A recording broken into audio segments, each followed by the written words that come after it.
Hi, everybody, and welcome to, can you believe it, week 8 of the semester. So the final week of the semester. This will be the last module overview video, and there's actually no video lecture this week, so we'll cover everything we need to in this video as well. Before I get going, I just want to say how thankful I am of just having this opportunity to teach y'all this semester. It's been really, really good, and I've just been super impressed with the work that you've done. So thank you for hanging in there with me. Really appreciate it. So a couple things I want to point out. So number one, the week is short. So the week ends on Friday because of the way the semester ends, because of the UNT schedule. So everything will be due Friday at 11:59 p.m., but it will be no midweek assignment. So you'll be only responsible for 2 assignments. The first is your final web portfolio, so that'll be due on Friday, and then also the reflective memo. I'm going to talk through 2 really sort of quick things about both of these assignments, and then, as always, I'll have my midweek Zoom if there's further questions. So just a reminder on how the web portfolio is graded. Most of these you already know and you're already working on, but it needs to be hosted and targeted to potential employers. At a minimum, you'll need an About Me page and 2 TECM 5191 artifact pages. And I'm going to talk about that in more detail today in this lecture. In this overview. And then I'll also be grading on style, tone, and mechanics, how it's organized, and how it's designed. Again, I realize that we're not professional web designers. That's not what we're shooting to be. So the way that we're grading visual design is really on the baseline visual design principles of contrast, repetition, alignment, and proximity. So I want to talk about individual portfolio pieces. So you have 2 artifacts, 2 TECM 5191 artifacts that you're going to include in your portfolio. And I want to talk through, since I haven't in any of the other video lectures, sort of how to write a narrative via STAR. So STAR is an acronym that's been used for many years in business and professional writing to describe different sort of tasks, to provide context for different projects or work that you want to include in your resume or your portfolio. So STAR is an acronym that stands for Situation, Task, Action, and Results. And you can kind of see here on this slide, situation describes sort of the context, who, what, and when. The task describes why you were involved, sort of contextually, what did you do in this project, and what is the sort of challenge that the project was presenting.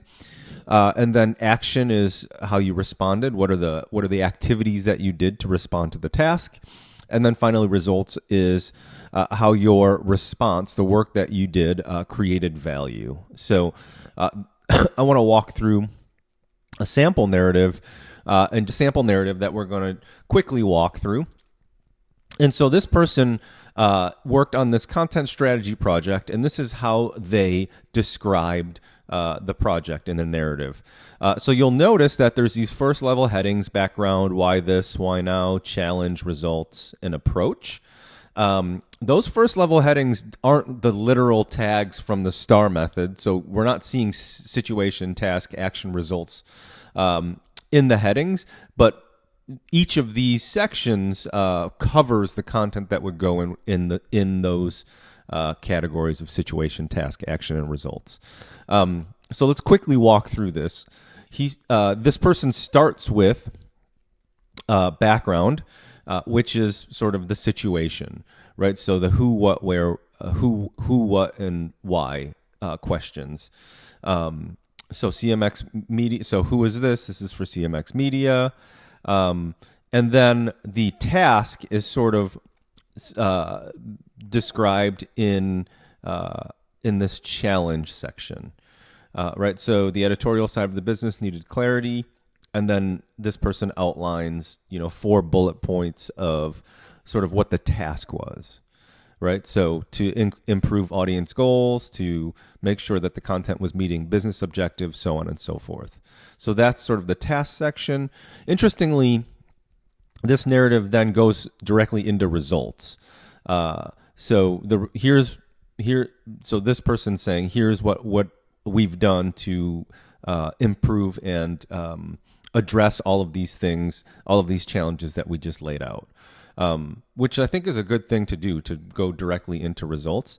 And then closes with approach, which would be sort of this action. Where is that? Sort of this action section. Describe how you responded. They close with the approach, which I think is, again, a good idea, because if someone just wanted to skim this content really quickly, they could see bolded numbers. They could skip directly to the results section and see how much impact that this work had. But then if someone was even more interested, then they could go into the approach, but they don't need to. So I think that's actually a really good way to organize or order the content. So in the approach, this person includes examples of deliverables. So here's research and personas, process deliverables like a core strategy statement, images of the card sort that they conducted. And so you can kind of see in the approach section, there's a lot of content and context that's included, and in particular, sort of process narrative, right? So it's not always just here's the end product, but quite a bit of narrative or description around the process or the approach that this person took. So for example, created templates, assembled best practices, just kind of walking through some of the things that they've done to improve the content strategy of in this particular project. So just wanted to give you this example. Again, you can find this for yourself if you're interested in looking at this example. But this is just a really good example of using sort of a narrative to describe a project or an artifact. Okay, so that is the web portfolio. The last thing you need to do is the reflective memo. And so this reflective memo the purpose of this is to prepare you. So the grad program upon graduation requires you to turn in a portfolio and also to write a reflective memo that sort of talks through each artifact in the portfolio. And so this is sort of a microcosm of that reflective memo. So it's not your entire graduate experience, but in TECM 5191, I'm going to ask you to write a reflective memo that's 750 words. The one at the end of the program is 3,000 words. So this is just sort of a portion of that. But it'll help get you prepared, and you can reuse this content in your final reflective memo as well. But that's sort of the purpose of this reflective memo. Let's quickly talk about how I'll evaluate it, and then we'll walk through an example. First, the content of the memo needs to describe how your learning influenced your choices in artifacts.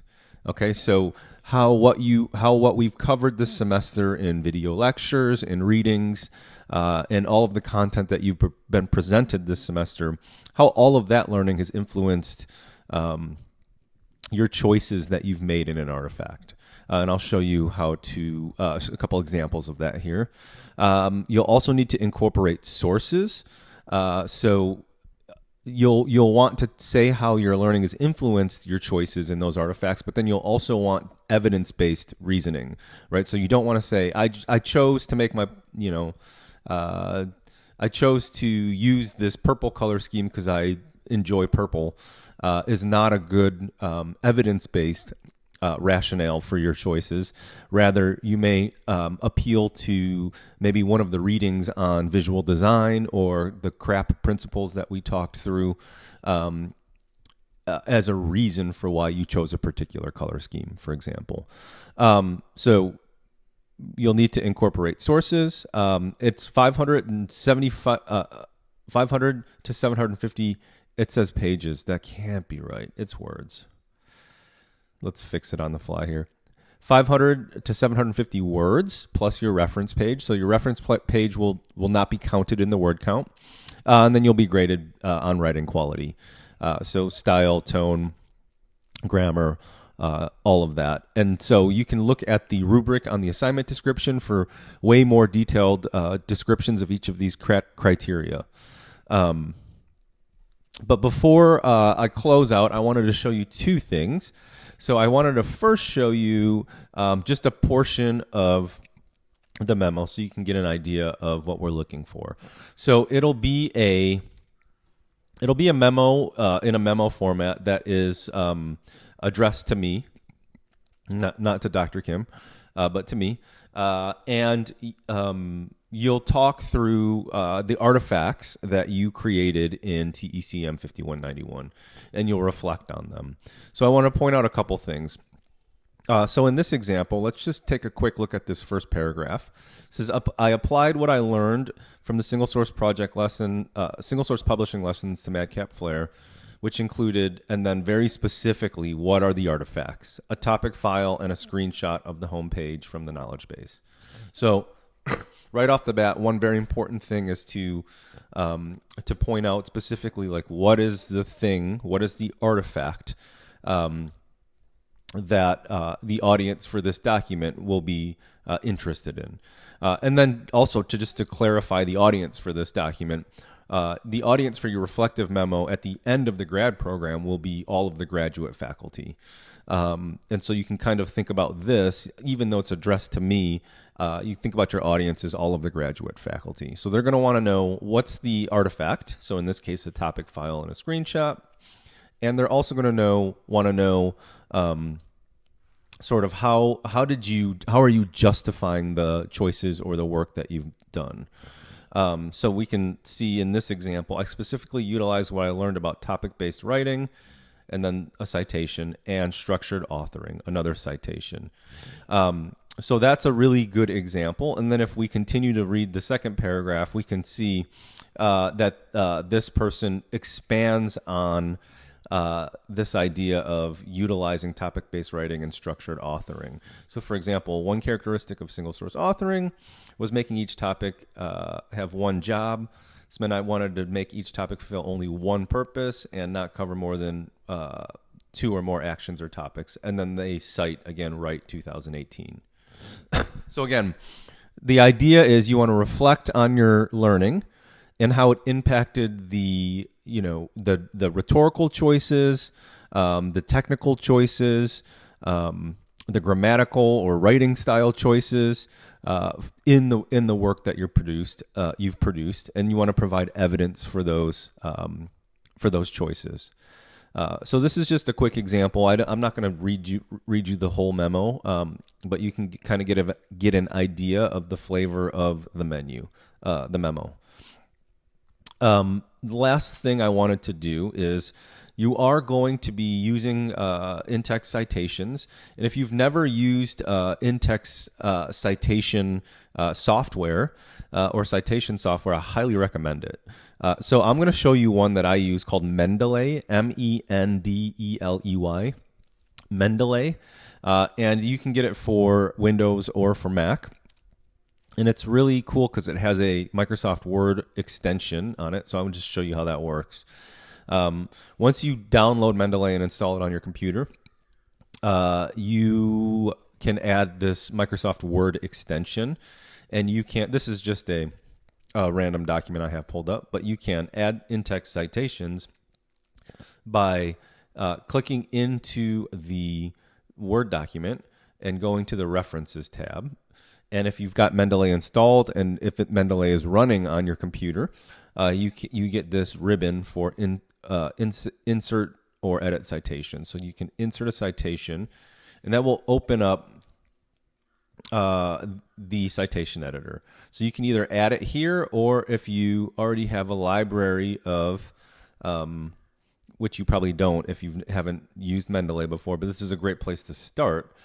Is once you have a library of citations created, you can search for anything, and you can search for even keywords. So let's say I was citing something about visual design. I wonder if I type in visual design, I'll have I'll have some citations that I already have saved in my Mendeley account. So visual research methods and communication design, for example.